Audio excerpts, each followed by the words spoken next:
네, 2021년 10월 14일 이정훈입니다. 화천대유 사건 31번째. 오늘의 제목은 대통령 문재인은 허수아비다. 대한민국에는 검사다운 검사가 없느냐, 이렇게 뽑았습니다. 10월 14일 국회 법사위 국정감사가 있었는데 이정수 서울중앙지검장이 출석했습니다. 그래서 정영학 회계사의 녹취록에 나오는 그분이 누구냐라는 질문을 민주당에서 질문하니까 언론에서 이야기하는 그 인물을 특정하는 건 아니고 다른 사람을 지칭해서 하는 표현은 있다. 그분이라는 표현이 한 군데 있지만 정치인 그분을 이야기하는 부분은 아니다라고 그랬습니다. 문맥으로 보게 되면 저도 유동규라고 판단을 했었는데 이재명 씨는 아니라는 얘기죠. 그리고 이재명 경기지사는 수사 대상이냐라는 질문이 나오니까 수사 범주 안에 드는 인물이다. 고발됐기 때문에 수사 대상은 맞다라고 이정수 중앙지검장은 얘기했습니다. 성남시에 대한 강제 수사를 해야 된다라는 질문에 대해서는 절차를 밟아 진행 중이다라고 그랬고, 자치단체장의 배임 혐의는 더 엄중히 봐야 하는 것 아니냐라는 지적에는 원칙적으로 동의한다. 법리적으로 배임이 좀 복잡하다라고 사정을 이야기했습니다. 오늘 서울행정법원 행정12부 부장은 정용석입니다. 윤석열 전 검찰총장이 법무부 장관을 상대로 낸 정직 2개월 징계 처분 취소 청구 소송에 대해서 윤석열 패 판결을 했습니다. 법무부는 윤석열 씨를 징계하기 위해서 4건을 거론했는데 그중에 3건, 재판부 사찰 문건 작성과 배포, 채널A 사건, 감찰과 수사방해 요 3건은 인정된다, 징계 사유가 된다라고 인정을 했습니다. 재판부는 윤석열, 원고죠. 원고가 재판부 분석 문건 작성이 완료된 후 보고를 받았지 않느냐, 위법하게 수집된 개인정보를 삭제, 수정 조치하지 않고 오히려 문건을 대검 반부패부와 공공수사부에 전달하도록 지시했다. 그런 사실이 있으니 징계 사유가 된다. 채널A 사건 감찰 수사 방해에 대해서도 감찰을 중단시키고 대검 인권부가 조사하게 한 점, 수사지휘권을 대검 부장회의에 위임해놓고도 전문 수사 자문단 소집을 지시한 점이 징계 사유에 해당된다라 그랬고요.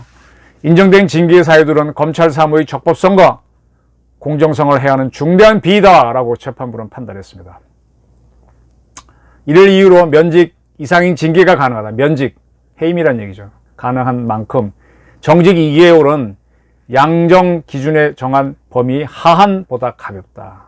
그러니까 징계 받아라. 이미 다 검찰총장 나왔으니까 의미는 없지만 그렇게 판결을 했습니다. 네, 이런 판결들을 잘 지켜보십시오. 자, 지난 10월 5일 날 대장동 사건과 관련해서 엄중하게 지켜보고 있다 하고 문재인 대통령이 얘기했었죠. 근데 제가 어제 한 것처럼 지난 12일 날은 박경미 청와대 대변인을 통해서 검찰과 경찰은 적극 협력해 신속하고 철저한 수사로 실체적 진실을 조속히 구명하는 데 총력을 기울여 달라고 그랬습니다. 이 발언을 놓고 특검을 피해가기 위한 거다. 검찰은 봐주기 수사를 할 거다. 여러 가지 의견이 있습니다. 어떻게 생각하십니까? 문재인 대통령이 우선 그걸 떠나서 어떤 지시를 했느냐는 해석하기 나름인데 문재인 대통령이 지금 실권자라고 보십니까? 저는 한 30년 기자를 하면서 봤는데 차기 자기 당 여당 대통령 후보를 확정하고 난 다음에는 대통령은 허수아비입니다. 물론 차기 대통령 선거를 통해서 당선자를 확정한다면 더 허수아비죠. 지금 민주당에서는 이재명 씨를 후보로 확정했는데 문 대통령 힘 못 씁니다. 제가 군을 쭉 지켜보면서 많은 장성들이 참모총장이 되고 싶어 하죠. 참모총장 딱 대비서 기분 좋아하는데 한 6개월 정도 힘쓰나? 그 다음부터는 힘을 못 써요. 왜? 어차피 이 사람은 나갈 사람이고 전역할 사람이니까 차기 총장 후보군. 육군에서는 요즘 같으면 지작사령관, 이작사령관, 옛날에는 1, 2, 3군 사령관, 그 다음에 연합사 부사령관, 이런 사람들을 지켜봤었죠. 차기 총장 될 수 있는 사람들. 지금도 비슷합니다. 그리고 각군 본부에서는 거기엔 참모 차장이 있잖아요. 우리 총장은 워낙 행사가 많고 얼굴을 비출 때가 많기 때문에 차장이 사실상 다 본부를 지휘합니다. 총장 별로 힘이 없습니다. 정점에 오른 일은요, 금방 힘이 약해져요. 제가 몇 차례 말씀드렸지만 항용주의, 꼭대기에 올라간 용은 후회만 남는다. 대통령도요, 집권 초기에는 강력합니다. 근데 중반부터는 여러 부처가 들어와서 이겁니다, 저겁니다 하고 정보를 제시해서 대통령을 자기가 원하는 부처 움직이게 합니다. 그쪽으로. 대통령 힘이 자기 줏대가 없는 사람들은 약해집니다. 자기 판단이 약한 대통령은 정보를 가진 부처에 휘둘립니다. 정보에 강한 부처가 국정원이죠. 국정원은 사람들 쭉 만나보면 어떻게든 좌파가 되든 우파가 되든 국정원이 원하는 대로 움직이게 하려고 굉장히 노력하고, 국정원 오래 있던 사람들은 그거에 대한 자신감을 보입니다. 경찰도요, 경찰 정보국에서 대통령한테 정보를 보내지 않습니까? 조금 지나면은 대통령 자기네가 원하는 쪽으로 끌고 갈 수 있다고 자신을 보입니다. 옛날엔 군도 굉장히 자신을 보였어요. 근데 요즘은 영 힘을 못 써요. 노태우 정권 때까지는 군이 대통령을 만나갖고 뭐라고 군 간부들이 얘기했는데, 지금은 참모총장이나 합참의장도 대통령을 만나기가 어려우니까 그냥 대통령이 막 뭐라 그럴까, 선생님이 학생 지도하듯이 휘둘리는 존재지 대통령을 움직이지 못합니다. 김여상 정권 이후에 그렇게 됐는데, 그거 보면 대통령한테 접근해서 정보를 주지 못하면 힘이 없는 거고, 움직일 수 있으면 다 대통령은 금방 약해집니다. 제가 대통령 쭉 비껴봤을 때 퇴임하는 날까지 힘을 발휘했던 사람은 글쎄요, 누군가, 4.19 때 하야한 이승만, 하야하기 직전에, 4.19 직전에야 힘을 잃었겠지만 그때까지 힘을 썼죠. 11.6 때 암살된 박정희 대통령도 그 전날까지 힘을 썼죠. 그 사람들은 그렇게 쓰니까 그럴 수 있는데, 딱 예외적인 인물이 전두환입니다. 전두환 씨는 노태우 씨를 대통령 후보로 확정되고 나서도요, 자기가 임기 채우고 나올 때까지 실권을 안 놓쳤습니다. 그 양반 만만치 않습니다. 딱 휘어잡고 끝까지 노태우 씨가 눈치 보게 만들었죠. 그 후에 김영삼, IMF로 다 무너졌는데 무슨 힘이 있어요? 이해창 씨랑 오히려 쌈질이나 했지. 김대중 씨도 막판에 자기 아들 감옥 가고 다 무너지고 4대가 터지는데 뭔 힘이 있습니까? 운 좋게 노무현 씨가 집권하지. 노무현 씨도요, 막판에 엉망진창이었죠. 이명박도 그랬고, 박근혜는 탄핵 뜻으니 말할 것도 없고. 지금 안 그런 척 버티고 있는 게 문재인 대통령인데, 문 대통령 실권 하나도 없습니다. 그거 바라보면서 어쩌라 저쩌라 얘기하는 사람들 보게 되면 참 헛다리 짚는다라는 게 제 판단입니다. 문 대통령을 아는 사람들을 가끔 만나서 문 대통령이 어떤 사람이냐라고 들어보면, 문 대통령을 움직이는 사람은 주사파 출신 386, 586 청와대 참모들하고 민주당에서 악을 쓰는 좌파들이, 왜냐하면 움직였다. 왜 그러냐고 물으면 문 대통령 만나본 사람들은요, 그런 상당히 겁이 많다 이런 얘기합니다. 그래서 기존과 다른 거 이야기하면 눈이 동그래지면서 그래요? 하고 이렇게 들으려고 합니다. 귀가 얇죠. 그러니까 좌파들이 문 대통령한테 다른 걸 이야기해서 지금까지 끌고 온 거죠. 문 대통령은 그래서 아바타적 속성이 굉장히 강했던 사람입니다. 그러한 그가 지난번에 BTS를 대동하고 유엔을 방문했죠. 그거 참 누가 봐도 좀 우습지 않은가요? 하와이까지 또 오다가 들렸죠. 그거 쭉 보면서 대통령이 이 국민 눈치 본다는 느낌 안 듭니까?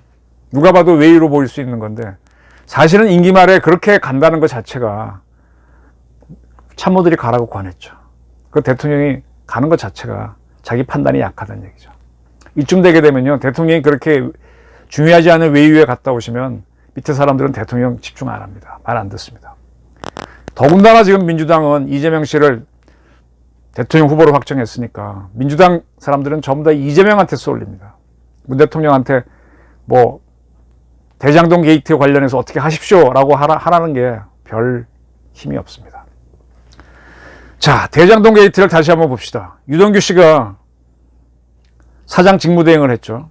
그때 성남도계공이 화천대유에게 특혜를 줬습니다. 분명히. 첫째, 화천대유하고 천화동인 SK증권을 통한 이 사람들에게만 보통주를 배분해 줬습니다.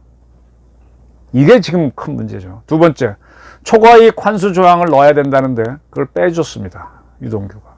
세 번째, 수의계약으로 화천대유한테 두 필지를 줘서 화천대유가 3천억 원의 매출을 추가로 올리는 아파트 분양을 하게 해줬습니다. 이러한 결정을 유동규 씨가 사장도 아닌 직무대행인데 혼자 했을까요? 그리고 그를 사장 직무대행으로 만들어준 이는 책임이 없나요? 그리고 이렇게 대장동 게이트가 말이 많아갖고 이강길 씨도 날아가고 숱하게 시끄러웠는데 이걸 관장한 게 성남 도계공인데 거기 사장을 왜 안 앉힙니까? 이재명 씨는. 이상하지 않습니까? 그리고 이 사업이 끝난 다음에 유동규는 아주 뻔뻔하게 돈을 요구했습니다. 그건 김만배도 부인을 안 하죠. 그리고 화천대유가 분명히 돈을 보냈습니다. 김만배 측에서. 근데 그 돈을 유동규 씨는 이혼 위자료하고 새로 만난 여성의 거주지 마련 비용으로 썼습니다. 이게 말이 됩니까? 어쨌든 성남 도계공 사장이나 경기관광공사 사장도 직무대행이든 뭐든 간에 이거 공직인데 이래도 됩니까? 그리고 대장동에서 돈을 번 이가 정영학과 남욱 씨인데 왜 이 사람은 위례사업을 주도한 정재창 씨한테 60억씩 120억을 줬는지 그리고 또 추가로 30억을 달라고 소송을 당했는지 이거 이상하지 않습니까? 이 위례사업하고 대장동 사업을 관할한 게 누구예요? 유동규잖아요. 그러니까 대장동 성남시가 개발했던 사업은 다 복마전인데 성남시장이 책임이 없나요? 유동규는 누구를 믿고 돈을 달라고 이렇게 설치된 겁니까? 성남시장이라면 도의적 책임이라도 져야죠. 이재명 후보 됐습니다. 그를 구속하느냐 마느냐 문제는 문 대통령의 지시를 쳐다보지 말라는 얘기입니다. 힘도 없어요, 그 사람은. 이거는 수사 검사들이 결정할 몫입니다. 뭐처럼 자 윤석열 징계하는 게 옳다라고 판단한 행정법원처럼 행정법원의 판사들처럼 검사들이 결정하라는 얘기입니다. 지금 언론이요, 한국 언론들이 대장동 게이트를 상당히 파고 있습니다. 근데 이 기자들이 지금 열심히 뛰고 있는 걸 각 언론사 사주의 지시로 보신다면 착각입니다. 저도 이렇게 파고 들어가는 거 동아일보 오나가 지시해서 하는 거 아닙니다.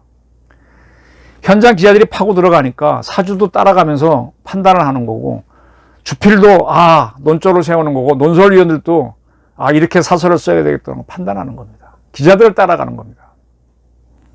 언론을 만드는 거는 기자들입니다. 지금 시점에서는. 기자들이 제대로 쓰면요 거학 무너뜨릴 수 있습니다. 김대중 정권 말기에 4대 게이트 밝혀낸 것도 대부분 기자들이었습니다.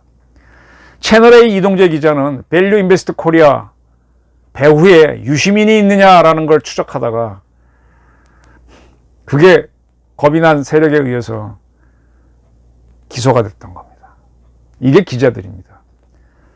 특정 의지가 있는 기자들은요 상당히 튀는데 또 확실한 증거를 가지고 있으면은 언론사 간부들은 따라갑니다. 설득이 됩니다. 윤석열에게 징계 유효하다고 선고한 판사의 판단처럼 판단은요 대법원장 지시로 하는 거 아니라고 저는 봅니다. 대법원장이 만약 그렇게 지시를 했거나 암시를 했다 그러면 이 판사가 만약에 혹시 반대하는 입장이었다 그러면 이거 언론에 탁 흘리는 순간에 현 대법원장 김명수 그렇지 않아도 말도 많은데 한순간에 날아갑니다. 정권 교체 기에는 대법원장도 각각의 사건에 대해서 뭐라고 말 못합니다. 이정수 서울중앙지검장도 지금 대장동 게이트 수사하는 수사팀에 대해서 함부로 뭐라고 못합니다.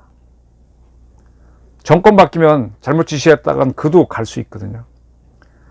문정권 실세들 뭐라고 떠들지만 힘없어요. 이재명을 비롯한 민주당 세력들이 악을 쓰면서 문재인 정권을 움직이는 듯 보일 뿐입니다. 저는 이것저것 사건 수사 취재하면서 봤던 건데 수직김 사건 터졌을 때 장세동 씨가 상당히 인상적이었어요. 그 안기부 장으로서 내가 책임지겠다라고 나왔습니다. 이재명 씨는요 대장동 게이트가 저렇게 시끄러운데 책임 못 지겠다는 겁니다. 저는 참 비겁한 사람이고 책임을 전가하는 사람 그리고 겁쟁이로 봅니다. 의외로 대중 앞에서 많이 떠드는 인사들 의외로 보면 약점 많고요. 실제로 보면 진짜 소심한 사람 많습니다. 그런 사람들을 조사했던 사람들은요 바로 성격 나온다고 합니다. 언론 일도 굉장히 강건하게 쓰는 것 같지만 막상 조사받으면 벌벌 떠는 사람 많습니다. 그 전에 안기부 사람들 만나니까 언론인 중에서 두 사람이 대차더라 라고 한 적이 있는데 누구요? 그랬더니 동아일보 기자 하나랑 조선일보 기자 하나 얘기한 적이 있습니다. 김만배라고 하는 전 기자 참 이 사람은 언론과 기자라는 이름을 더럽힌 사람입니다. 기자란 직함을 갖고 김만배 회장으로 부동산 사업을 했어요. 언론개혁을 주장해온 민주당이라면 여기에 대해서 뭐라고 비난을 해야 될 거 아닙니까? 입도 뻥긋 안 해. 왜? 이재명이가 연결돼 있으니까? 지금 조중동 기자들하고요, 뿐만 아닙니다. 대장동 게이트 캐는 거 보니까 제가 한겨레 신문도 유심히 보고 있고 경향도 보고 있는데 경쟁적으로 잘 쓰고 있습니다. 저는 이게 언론이라고 봅니다. 머니투데이, 거기 뭐 홍 회장, 언론 개혁을 어떻게 해야 되는지 민주당 똑바로 보세요. 그리고 대한민국 검사 중에 검사다운 검사 없나요? 수사검사가 근거 갖고 이재명 소환해야 되겠다고 하면 이정수 중앙지검장이나 김호수 총장 못 막습니다, 지금은. 그 전에 홍준표 씨가 뭐 지금은 정치이니까 좀 띄우긴 좀 뭐한데 슬롯머신 사건 수사할 때 기자들한테 척척히 정보 흘려줘가지고 위에서 막으려고 하는 거 그냥 다 뚫고 나갔어요. 함승희 검사도 동아은행 사건 수사할 때 툭툭 정보를 묘하게 흘려줘서 치고 나갔습니다. 제대로 된 수사검사의 정의로운 결단이 부패로부터 대한민국을 구합니다. 문재인 쳐다볼 필요 없다. 대장동 게이트 사건 수사하는 검사 중에 누군가 하면 됩니다. 누가 그 일을 할지. 지금 대장동 게이트 수사하는 기자 정도의 정의감만 있으면 이건 나옵니다. 검사는 단독권청. 검사는 단독권청. 이제 검사들에게 제목하라라고 요구하면 대장동 게이트의 진실은 밝혀질 수 있습니다. 어떤 검사가 움직이는지 한번 지켜보시죠. 경청해 주셔서 감사합니다.